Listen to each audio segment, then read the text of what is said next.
नमस्कार. आज आपण गाजरचा हलवा बनवणार आहोत. इथे मी 1 किलो गाजर घेतलेले आहेत. आता आपल्याला त्यावरची जी साल आहे त्याला त्या ज्या शिरा असतात त्या सर्व आपल्याला काढून घ्यायच्या आहेत. तर चला आता आपण रेसिपीला सुरुवात करूया. इथे गाजराच्या सर्व साली काढून ते स्वच्छ धुवून घेतलेले आहे. तर आता आपण ते किसून घेऊया. इथे मी गाजर किसायला घेतलेली आहे.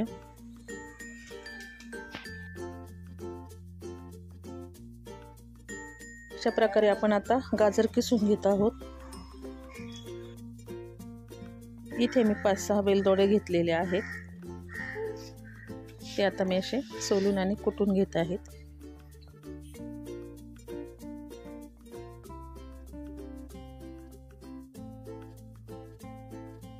प्रकारे आपला गाजर किसून झालेला आहे. इथे आपण आता गॅसवरती कढई ठेवलेली आहे.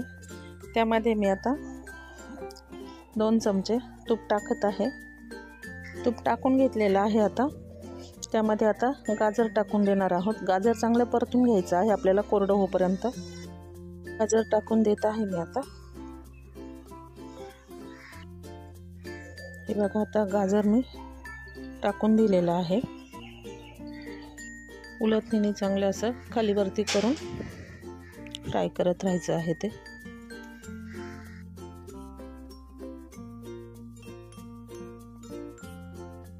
त्याचं जे थोडंफार पाणी सुटेल ते पण आटून जाईल आता. आणि सारखं असं उलटण्याने ते खाली वरती करत राहायचं आहे. बघा, आता इथे पाणी पण एकदम आटलेलं आहे. कोरडा होत आलेला आहे आता गाजर. बघा, आता इथे एकदम छान असा परतून झालेला आहे आपलं हे गाजर. तर मी इकडे ना फोडणी पात्रामध्ये ना काजू बदामचे जे मी काप करून घेतलेले आहे ते मी आता याच्यामध्ये तूप टाकून आणि ते जरा फ्राय करून घेणार आहे. असेही टाकू शकतो पण मी थोडे फ्राय करून घेत आहे. तुपात आपलं हे तापलेलं आहे. त्यामध्ये बघा मी हे तुकडे टाकून घेत आहे. छान असे फ्राय करून घ्यायचे आणि ते गाजरामध्ये टाकून द्यायचे आहे. तर आपण हे ड्रायफ्रूट फ्राय व्हायला टाकून दिलेले आहे.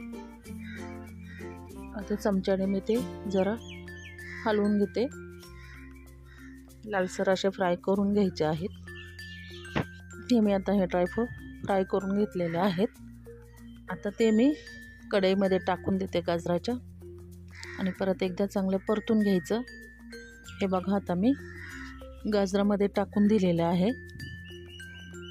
परत उलटण्याने मी आता ते परतून घेते. आता इथे मी अर्धा लिटर दूध घेतलेलं आहे. काही साय पण आहे त्याच्यामध्ये. तर आता मी दूध थोडं थोडं करून असं टाकून देणार आहे. साय टाकल्यावर देखील आपल्या हलव्याला खव्याची चव येत असते. मी दूध टाकून घेतलं आहे. पुन्हा एकदा चांगलं मिक्स करून घ्यायचं आहे.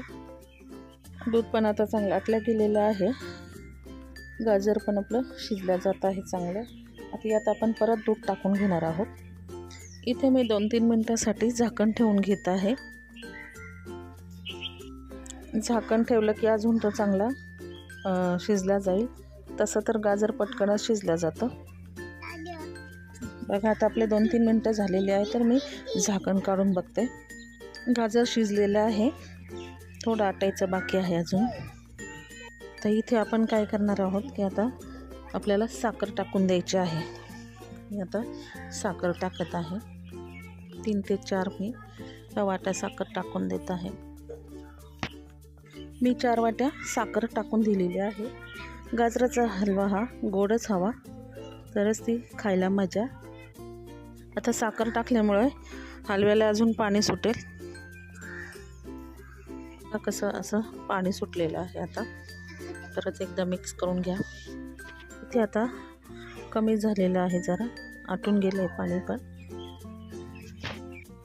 साखर टाकल्यानंतर हलव्याचा रंग बदलतो. तर बघा, इथे हलव्याचा रंग हा बदललेला दिसतो. तर इथे आपल्याला शेवटच्या प्रोसेसला आपण वेलची पावडर ही जी कुटून घेतलेली आहे ती टाकून देणार आहोत. म्हणजे छान असा एकदम स्मेल छान येतोय. परत एकदा मिक्स करून घ्यायचं आहे.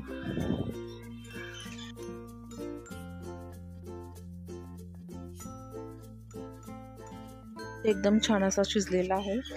हलवा लुसलुशीत झालेला आहे. आता इथे पिस्त्याचे असे एकदम बारीक बारीक छोटे छोटे काप करून घेतलेले आहे, ते पण मी वरतून टाकत आहे. अशा प्रकारे आपण आता हा गाजरचा हलवा तयार केलेला आहे. आपण बघू शकता. मी आता एका बाउलमध्ये तो काढून घेते. बाउलमध्ये मी काढून घेतलेला आहे आणि थोडी त्याची आता मी सजावट करत आहे. तर बघा, अशा पद्धतीने मी हे गाजरचा हलवा बनवलेला आहे. तर कशी वाटली तुम्हाला ही रेसिपी नक्की सांगा. आवडली असेल तर लाईक, शेअर, सबस्क्राईब करायला विसरू नका. जे चॅनलवर कोणी नवीन असाल तर सबस्क्राईब करा. चला तर बाय बाय.